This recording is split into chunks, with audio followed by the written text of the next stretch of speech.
Hello, friends. Nicholas here, and this is Ayurveda Digested, where we break it down. I'm here with my good friend. Bridge, I am here. Hello. Hi. Oh man, we are delayed in recording this, although I did get to witness the beautiful, beautiful full moon rising on Ooh. Sunday. That was pretty amazing. So we had two back-to-back winter storms here, and then I woke up to enough snow this morning that there was black ice and accumulation on the roads, and I was like, well, all right. We haven't had winter weather like that in 7 years, and in like a 3 week period, we've gotten probably the equivalent of what we have been lacking. Yeah. That's crazy because here it's been the complete opposite. It's been hot. I like turning on the AC level hot. Yeah. Yeah, right. I mean, Ayurveda talks about the different locations and the different, regions and how they all impact our different doshas. So, it is interesting, right, to be the same time of year, but it's still different. Like, one of the craziest things was when I went to San Francisco, and they're like, it's summertime, and we were in Dolores Park with tank tops, and it was beautiful and amazing. And then they're like, oh, you're going to want to bundle up. And I was like, I didn't bring anything to bundle up. They're like, oh, it gets cold here in the summer. And I was like, what? I know And San then, Francisco is like that. It's weird. Yeah. yeah. Well, and then the fog rolled in, and I'm like, teeth chattering, like, I was like, wow, that's quite the different, experience within a 5 hour period, which I'm sure can't be really good for your doshas, right? I mean, that would be something to talk about. That quick a No. change. That actually happens on a daily here too. Like in the part of Southern California I'm in. So like in the morning, it's just such a discrepancy. In the morning it's like 39, 40 degrees. And then in the afternoon it's 80. So I'm like it's hard to regulate your temperature. It is like I guess it is a lot of vata if you think about it Hmm. because of that extreme change on a day-to-day basis. For sure. Yeah. So yeah. Yeah, I mean, it's that way here too, but we have a lot more humidity than you guys do, right? Because your region essentially is a desert, whereas ours is like it's not a tropical forest by any stretch of it, but it's like a deciduous forest. So it's more moisture, but it's not heavily watered. We do have more drought tolerant trees like pine trees in our area, in our region. But you grew up here, so you know all that stuff. Yeah. But, it's pretty amazing the differences, and I mean, our country spans such a girth that you can experience all those and within a day like you could travel across the US and hit all the different Yeah. regions and weather patterns. I mean, the worst has been when I'm like coming back from a tropical place and then I come back to winter here and I'm getting off the plane like whoa, it's so cold. Yeah. I thrive in tropical places. Like the tropical jungle area. I feel my body just feel good in that Well, it area. was funny. I had somebody one time say, well, everybody loves Hawaii or everybody loves tropical. And I was like, no, they don't. It's not true. Our bodies are all so different that, you know, there is a particular environment that we thrive in and we know it. We feel it when it happens. Like what do you? Like Rob is my husband, he's like a mountain person. What I'm about a you? I'm a beach person predominantly, but I do want winter time. So North Carolina is a good state for me Right. because I can get to what I want to within a reasonable amount of time for a day trip, no matter what. Right. That's true. That's true. I So don't like like in winter. the summertime, I would like to get a little bit of, cool and go to the mountains. But I also do like to go to the beach and have, a full on summer. So I kind of oscillate and adjust and shift depending on, what I'm feeling. I mean, I usually think I find the ocean cleansing and I find the mountains grounding, which makes sense, right? I mean, it like Right. in essence. So it oftentimes has to do with what I need at the time. What are your thoughts? True. I mean, yeah, I agree. Mountains are grounding, oceans cleansing. I don't know. I just feel such, like when I was in Bali in Indonesia, I loved that climate. It's not dry. It's like it's like a jungle. I love like the jungle climate. When I was in Hawaii on the Big Island, because the Big Island is split into two. So basically, the Kona side is more of like a drier climate, and the Puna side is more of a wet rainforest type of climate. And so when I lived on the Puna side, and that felt really good to me too, the rainforest climate. And even though like it did rain a lot there, but it didn't rain all the time. It was beautiful. So like that warm weather is great. What really messes with me though, what I find is anywhere with high elevation. What really messes with What really messes with me is anywhere with like high elevation. A high desert is just not for me.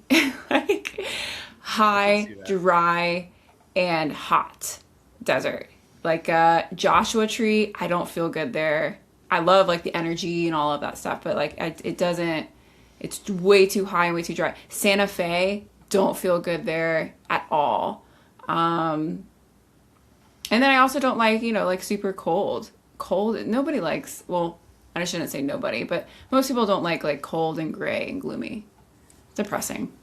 I know, but it's crazy. I had a friend, like, it brought him to life, and I was always like, I don't understand. And then I was like, well, maybe I do understand. Maybe he's such a high-functioning pitta that the dreary and the balances, the cloudy, like, brings him down into a more, Yeah. clear state. And I was like, oh, right. See, again, Ayurveda helps me understand the world. Like, Yeah.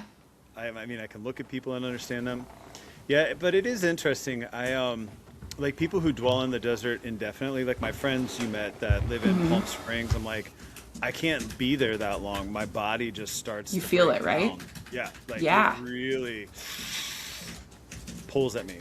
Yeah. My Kapha's like, whoa.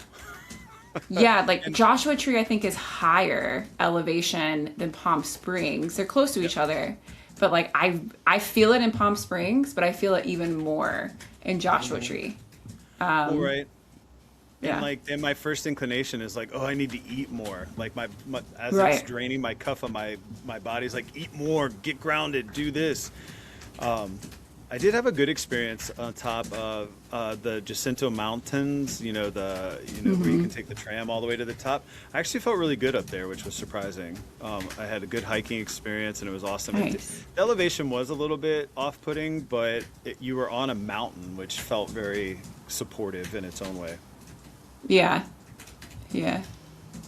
But I mean, I think for the listeners, trying to articulate that everything that you feel is valid, but what you may be feeling may have to do with your pakruti, but it also could do with your vikruti. And so one of the ways to really understand it better is to understand what your harmonious, constitution is. Like, where do you thrive?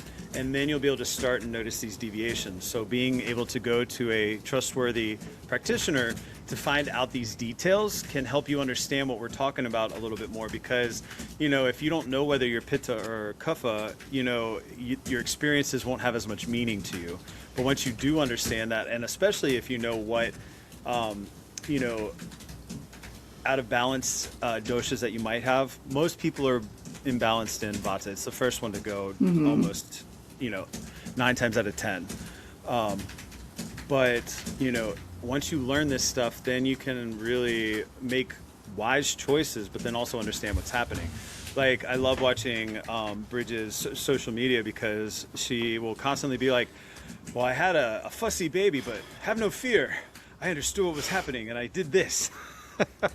That's what is the key, is to understand what's happening and the why behind things. People are always looking for remedies and like, what can I do for diarrhea? What can I do for my toddler who has a cough? What can I do for this skin problem?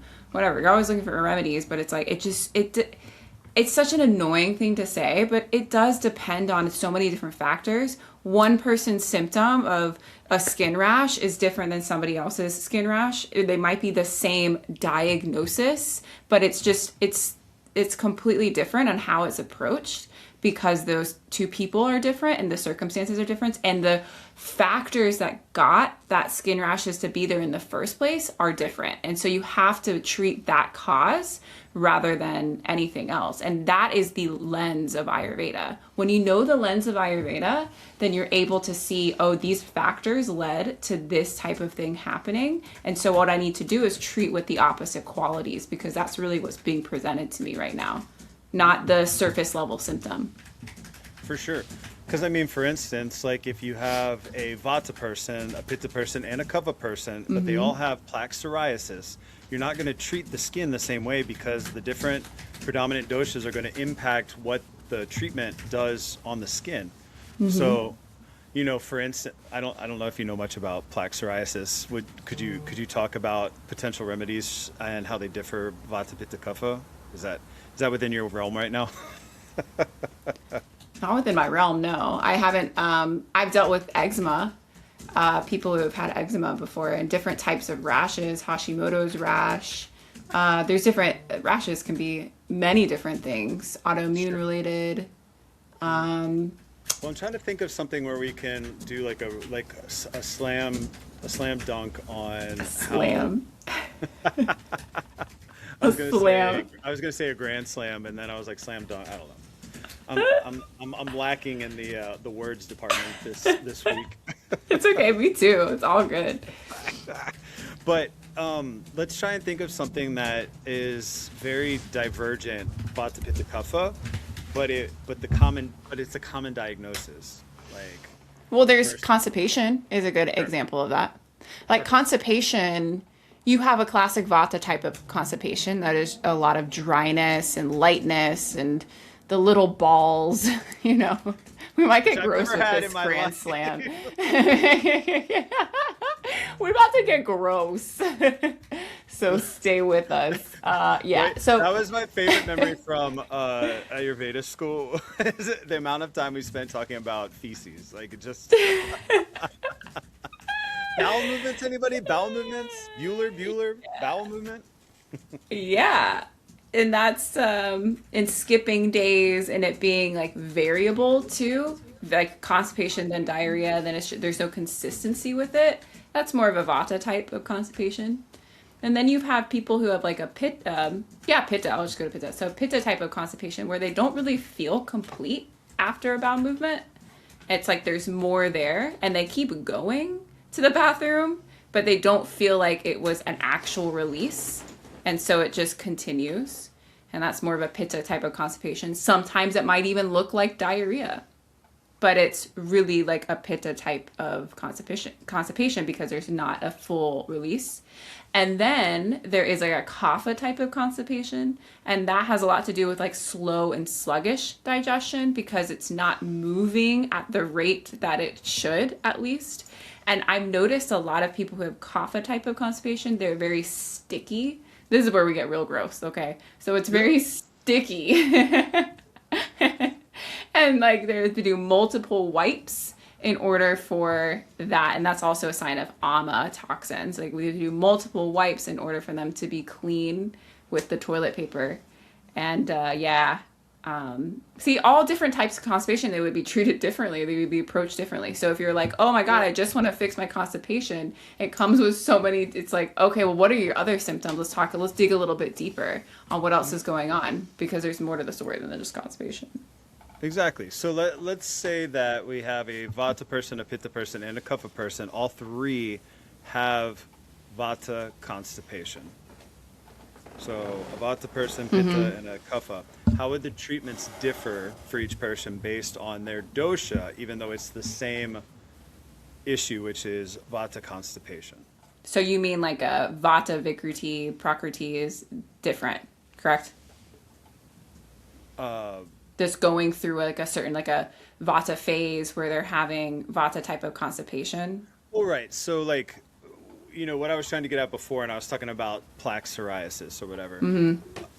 All three of these people have Vata constipation. So there is a Vata Vikruti, but each of their predominant doshas are different. And how would you treat differently for the one diagnosis because of their different constitutions? Me personally, and what I've always been taught, what I've always done is to treat the Vikruti first and keep in mind their Prakriti. So basically, like, let's say it's a Pitta person and they have a Vata type of constipation.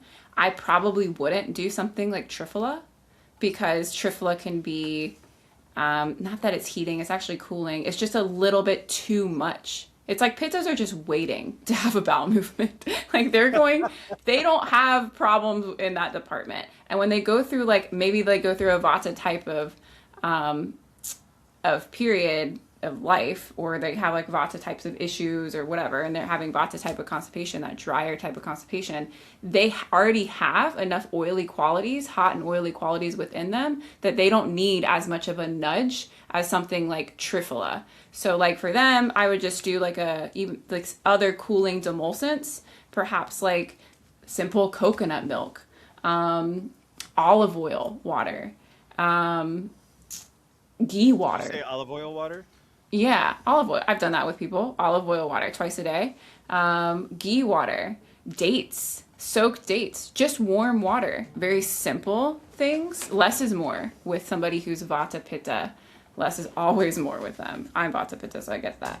And then like somebody who is having, did you want me to go on with the other ones? Yeah, come on. Okay. Because what I want people to understand is that, even if the diagnosis is the same, the Prakruti is going to influence the treatment because of how the qualities interact with the overarching, constitution of the person. Yeah, like I would probably keep the food-wise pretty similar for each one because of the Vikruti that's there. Warm and moist, something like simple, warm and moist. That would be Easy helpful. to digest is always really good for a Vata derangement because we would just want the body to be at ease.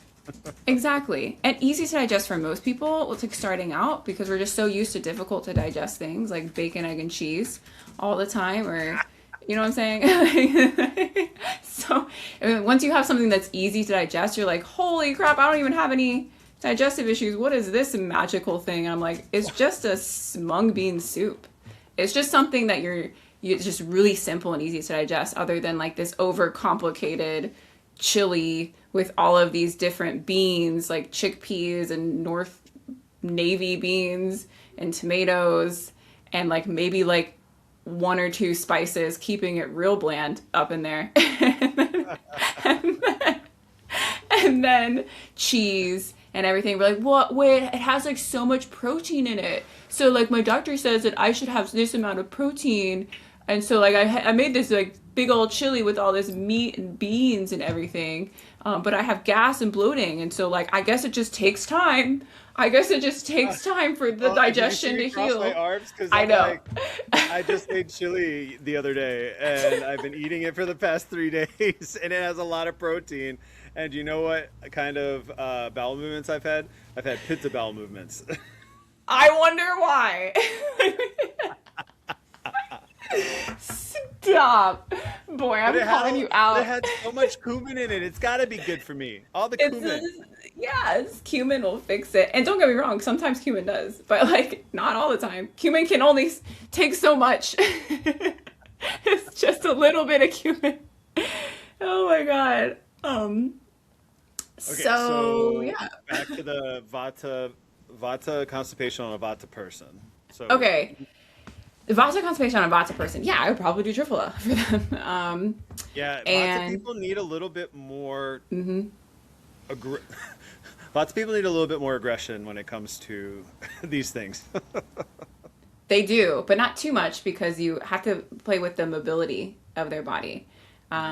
Simple, warm, moist foods, all warm drinks as well. I might even bring in like some warming vegetables like beets. is really great for constipation. Oh, with the Pitta one that we went back to, I forgot to mention fruits. Fruits are the best for them, for that person. But and fruits for the Vata person as well. But yeah, mostly cooked, warm, moist foods. They might do well with the classic lemon water, warm lemon water. People love that one. Chia pudding, warm chia pudding, oatmeal, that kind of stuff. Yeah, nuts, nut butters. Hit us with the Kapha person. Kapha person, they would do well with triphala as well. They would do well with that too. I had somebody. And when I said aggression before, like Kaphas need the most aggressive movement because they need to get moving. They gotta, you gotta. They need. They are very not stagnant. I don't want to say that, but they're less movable than anything else. Whereas, as you said, sticky. Vata is the most mobile. Yeah, they're sticky. So you gotta break that up, and they're cold too. So bringing that heat would be really good. Like cayenne pepper, they could do what they could do, and I've done this with somebody, is do warm water with apple cider vinegar and cayenne pepper for a kapha. That could be really, really helpful. And listeners, are you noticing how some of these fad diets or fad cleanses that exist actually came out of Ayurveda? They just isolated one thing you could do. They're just doing it wrong.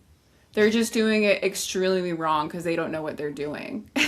They think they do. They're like, it's this ancient science that comes from this one thing in turmeric. Like, get out of here, man. You're not even, you don't know what you're doing. Exactly. Well, remember there was that like lime or lemon juice and cayenne pepper diet, and people were like, I lost like so the much weight and I was cabbage. cleansed, and it's like, Yeah. oh God. The cabbage diet too. And you know who I thought, in retrospect, I'm like, oh, a Kapha person would have done really good on that. Like that would have been a really good way to like get, digestion going and, rev up so that, they're good to go. But like a Pitta person, that would just wreck them. Oh my God. And a Vata person. It's Yeah. too light. That's way too light for them. Yeah, oh my gosh, the poor little Vata would be so scared. They would come out of that so scared and anxious. I can see them like a little scared skeleton. Yeah. Don't do those fad diets. No. Don't do those fad diets. But yeah, well, and a sidebar before we get back to it, but I had a classmate who she did the breathing that we were assigned in our pranayama class. And one day she was like, I can't do this anymore. She's like, I'm fried. And then we were looking at it, and it was truly that she had, she was a Vata, and she basically did breathing exercises that vitiated her Vata even more, and her nervous system was shot. And the way you said nervous and anxious and stuff, it was bad. Dude, I see that all the time with people who do too much breath work or breath work that's not appropriate for them.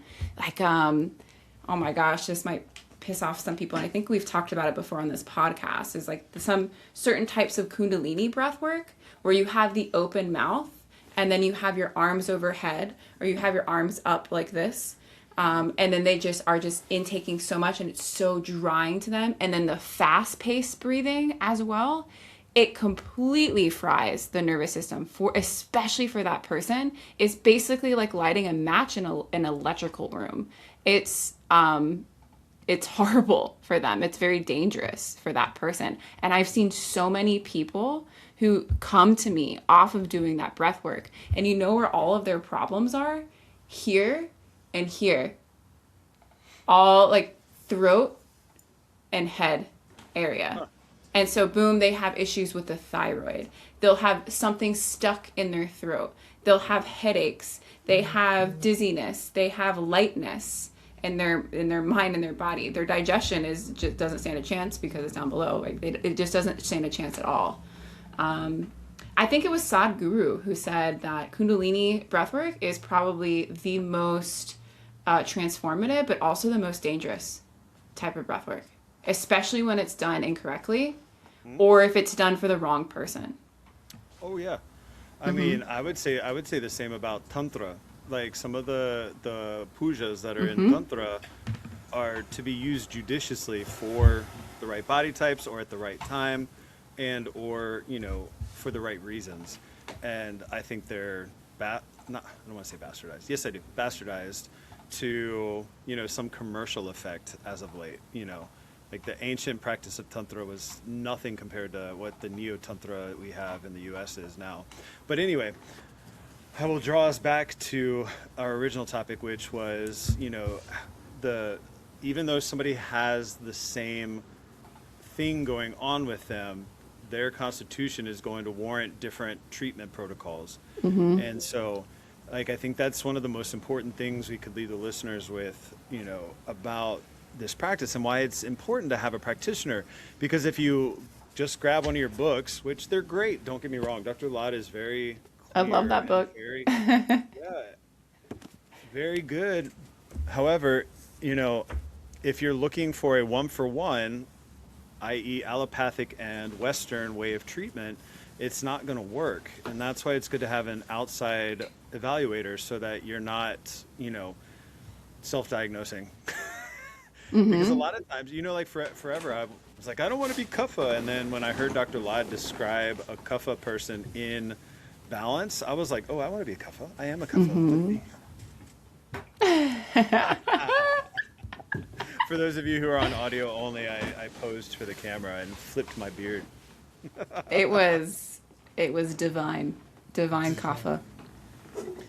But right, Yeah. like once I heard all of Dr. Lodd's position on each of the different doshas and constitutions, when in balance, it's like poetry. And I was like, wow, I remember being like, well, I want to be Pitta because Pitta sounded the best, but it's not that simple. Like, we're all meant to be what we are. Like, I couldn't live in the same lifestyle as Bridge, and Bridge couldn't live in the same lifestyle as me because our constitutions are so different. We may have similar overlaps, like especially on dinacharya and, just general, drink warm water in the morning, digestive type things. But as far as like if we were out of balance, we would have vastly different chikitsas because of how different our bodies are. Right. In our circumstance as well. Oh yeah. Yeah. It's just, And that, right. And that's the other layer, right? Listeners, it's just,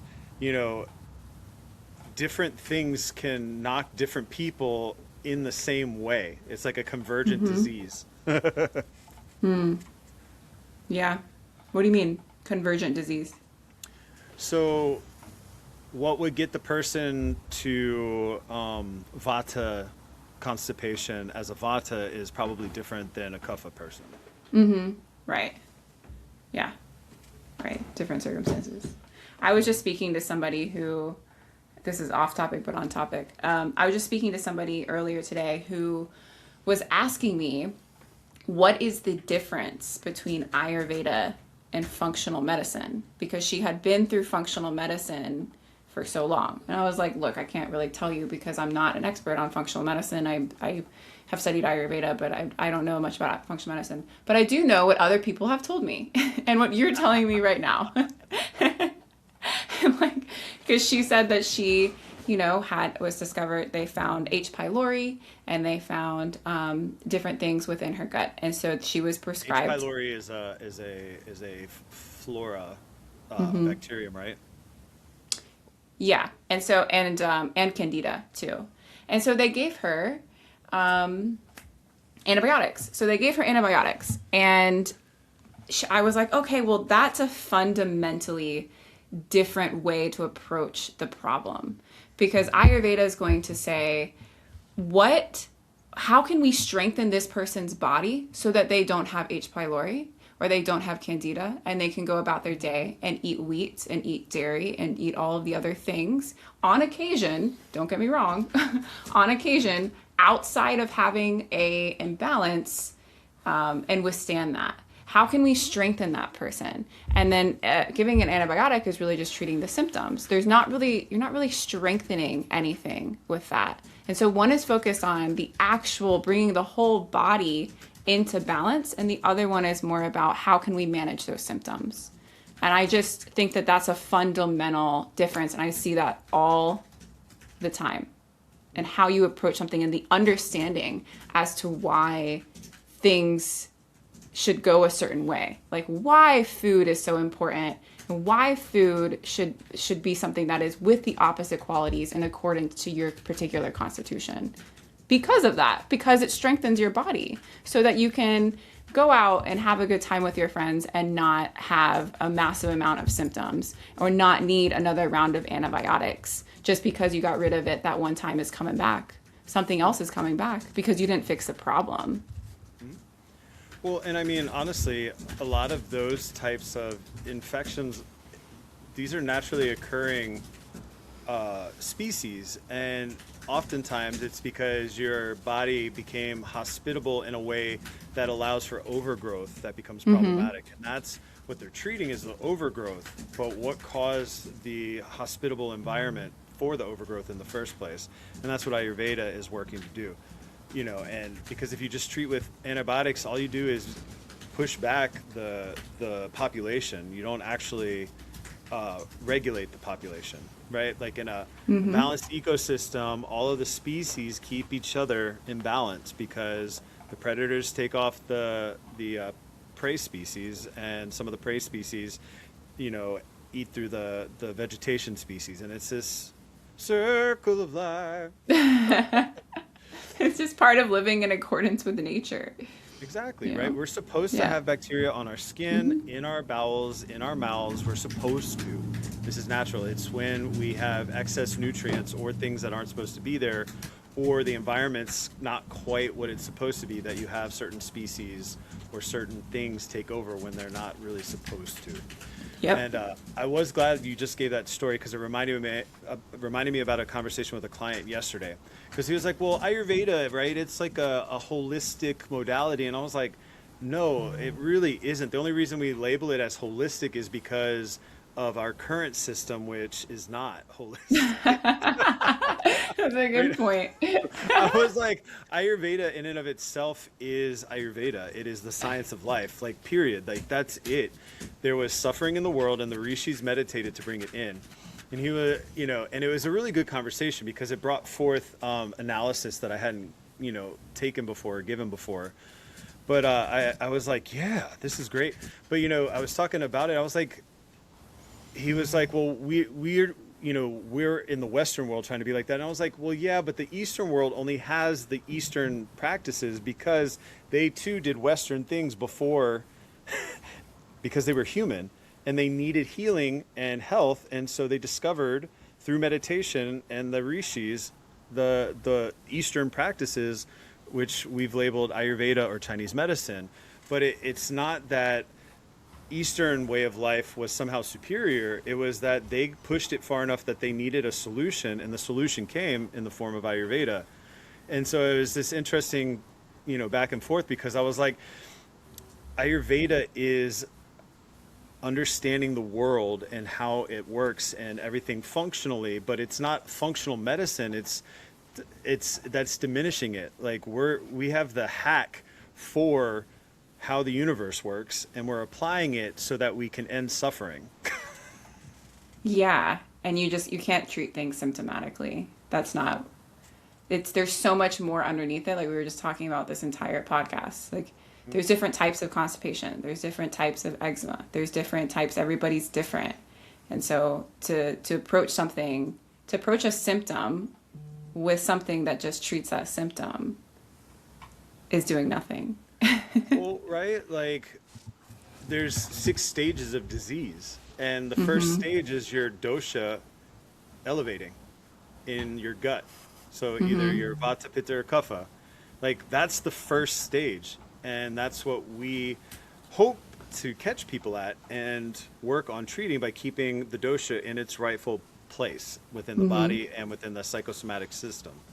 But by the time you have something like the tissue changes, like for instance your A1C changes in diabetes or whatever, there's 5 other stages that are happening to get you there. And you know, to treat one symptom versus another doesn't make any sense when you understand that there's 6 different stages. I think that it's what people, I think the reason why is because people are so focused on their suffering, on the symptom, because the symptom is what causes the suffering. A stomach ache that somebody's having is really uncomfortable to deal with, so they want to know how to get rid of their stomach ache. And sometimes something like a pill can take it away in 15 minutes, but then it's going to come back, and then it's going to grow into another stage of disease, like you were just saying with the different stages of disease. And so, and then they're like, how do I get rid of this symptom and this symptom? And the symptoms just cascade into other symptoms, and they just move closer towards a state of disease rather than a state of health, where Ayurveda is like, okay, that's there, that symptom is there, well, we can fix it, and we can fix it fairly quickly, maybe not within 10 minutes, depends on the person, sometimes it is within 10 minutes, Right. right? Like sometimes it is. So happened to me before, for sure. And we can move towards a state of health rather than that state of disease. And you don't have to have all of these other pills for those other symptoms. And I just don't think that people get that, because they're so fixated on the problem right there. And I think like marketing and